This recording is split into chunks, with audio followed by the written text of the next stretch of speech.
آغاز هر کلام نام خدای یکتاست. Clean water keep us healthy and help us nature alive. کتاب یک دوست خوب ماست که ما را در یک جای میرساند.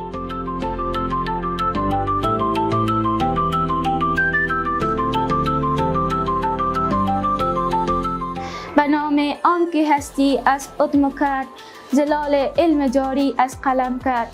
به نور خود چراغ دانش افروخت، به انسان شیوه دانایی آموخت. My name is کرشمه and my father name is Habib Rahman. Look at the picture. Talk about it with your class. Look, the girl is on the elephant. The boy is on the cycle. The man is in the car. من که از خواب بخیزم اول دستروی میشم، باز نماز میخوانم، باز یونیفرم میپوشم، به مکتب میایم، باز از مکتب که خلاص شدم در مکتب در خانه که رفتم باز میرم کار خانگی کورس انجام میدم، باز از مکتب ما باز میرم در کورس.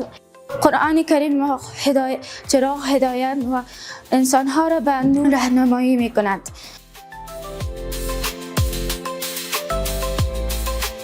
People, animals and plants need water every day. Clean water keep us healthy and help us nature alive.